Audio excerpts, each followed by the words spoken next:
So now I'm going to get into exploring this new vision. The first thing I want to do before we do that is just kind of take a step back and just sort of review some language.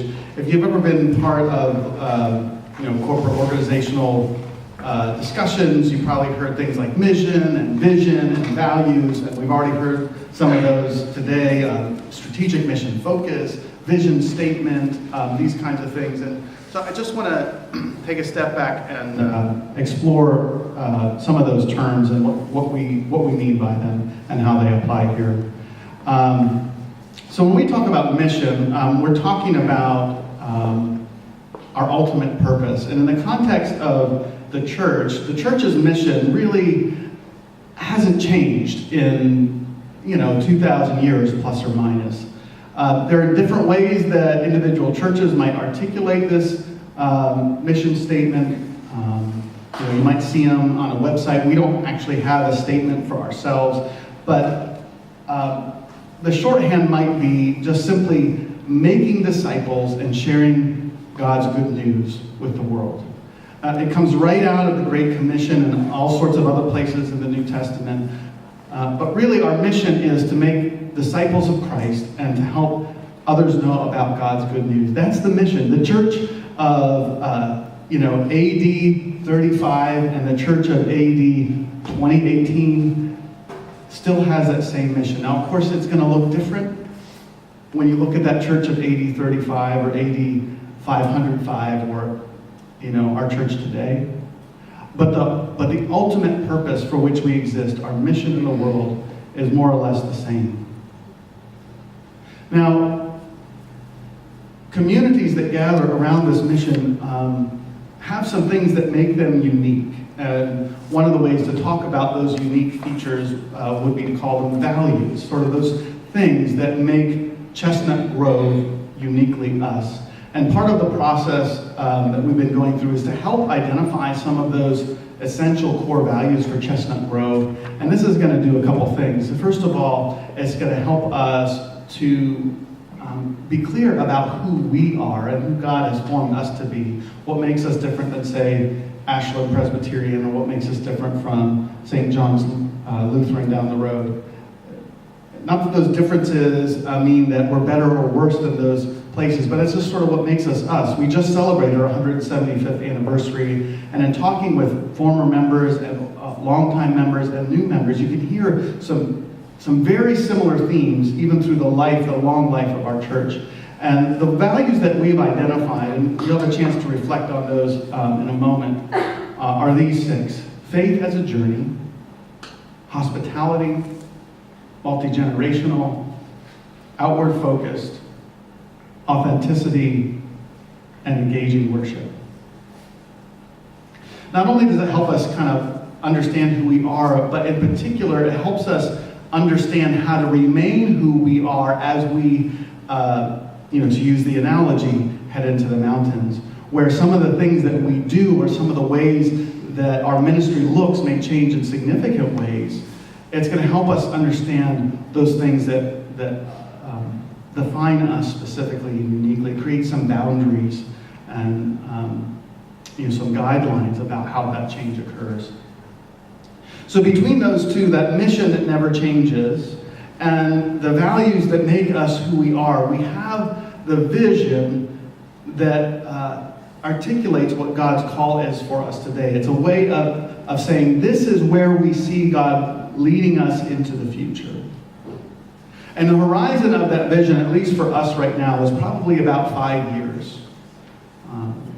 We're not sure that we can see clearly beyond those 5 years, but this is sort of a 5-year process of saying we believe that God's calling us to this place. And maybe in 5 years we'll be coming to you and say, God has revealed more of what his vision is to us. Maybe this will hold true, and maybe there will be further discernment. But we feel that God has placed on us a particular call in this time and place to lead us into the future.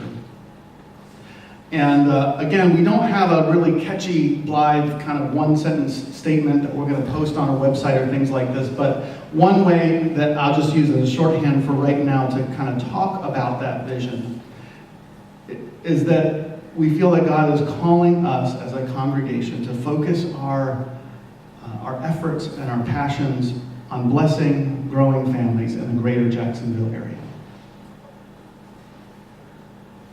And you've probably heard that phrase being used, growing families. Families, if you read through the vision statement, there's a lot of family language that comes to the fore.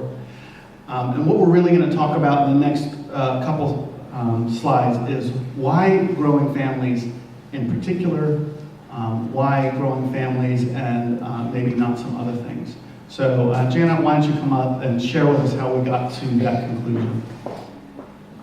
As many of you may recall, at the end of the New Beginnings assessment, one of the big unanswered questions was, well, if we're going to try to meet the needs of our community, what exactly are the needs of those those people in our community? Particularly when they're not, as Andy mentioned earlier, quite as visible as some of the material needs of, say, downtown Baltimore.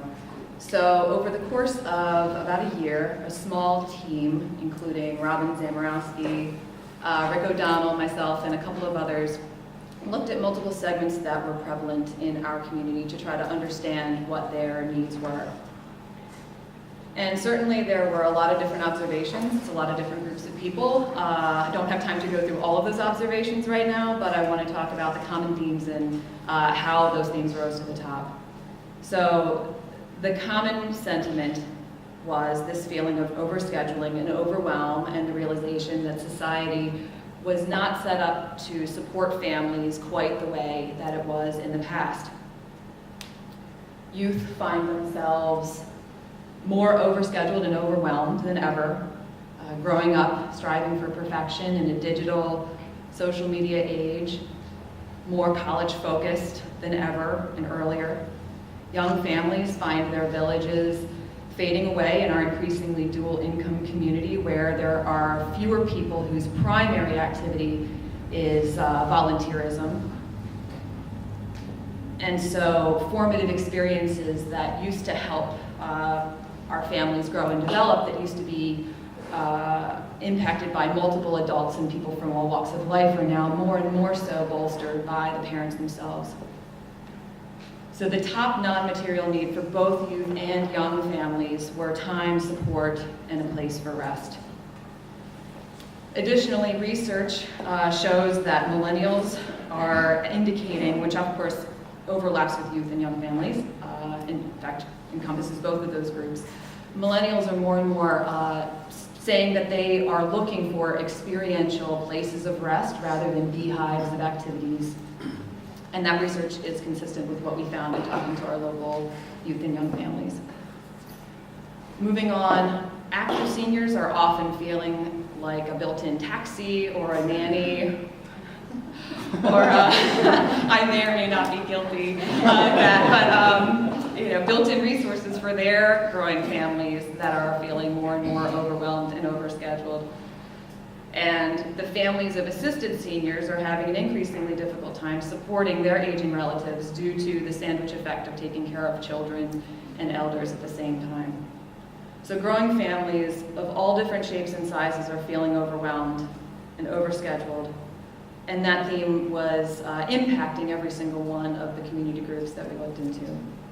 So after identifying the needs of the community, the vision began to take shape.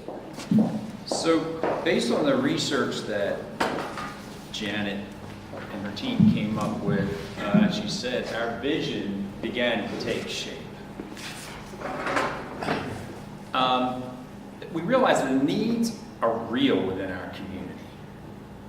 Addressing anxiety, making meaningful connections, finding a sense of purpose, it's out there. Everybody's feeling that.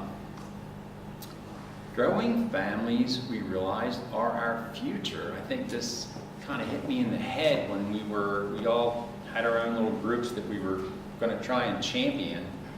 But I realized that this is the group where we have the biggest impact for our buck, because these guys are going to grow up to be our new citizens. And so we're going to affect our society, our community, and the world. Our church strengths actually prepare us already to do this. We've got a history of service to our community, in particular our church day school, which has been here for over 50 years. We are a family-centered facility hosting all kinds of groups. We've got a fabulous scout troop that's here, has produced a number of Eagle Scouts. And we've also got a lot of new faces that we're seeing now. So young families are starting to come back to the church, and we're happy to see it. Our multi-generational congregation actually uniquely prepares us to mentor and support families through all stages in growth and developing their faith. Now this vision actually, some people might think, well, what's in it for me? Well, it presents an opportunity for people of all age groups to mentor, to have cross-general relationships, and to be able to support families through all of these stages. All right, so now that we know why we're feeling called to serve families in particular, and before we revisit our vision and values, we wanted to explain the purpose of a vision statement. Why do we really need one at all? So a vision is something that helps us to declare and communicate who we are clearly to those outside of our congregation and in the Jacksonville community.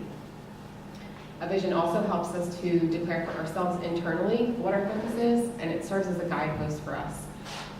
Reminds us of what God is calling to. And so at this point, since session has really had a lot of time to think and reflect on our vision, we thought it would be helpful to have you all do the same thing and give you a time to reflect. So what we're going to do is actually have our vision statement read aloud. If everybody would listen just for a couple minutes to the vision read, and this heads up now for Rita and Carol and Molly. Listen for things that catch your attention, things that excite you, and things that maybe you want to talk more about.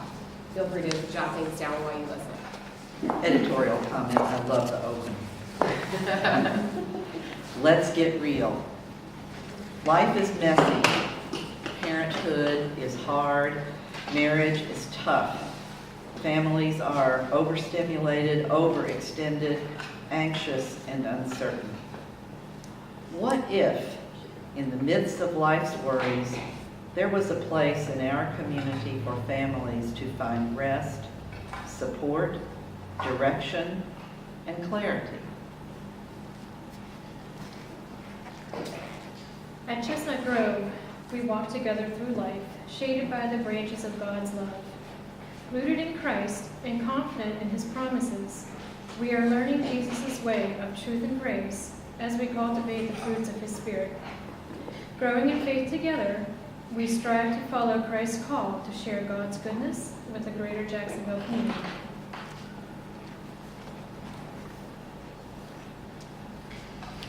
Through genuine friendship and humble service, authentic generosity and simple kindness, we want to plant the seeds of God's hope and peace in our homes, in our neighborhoods, in our workplaces.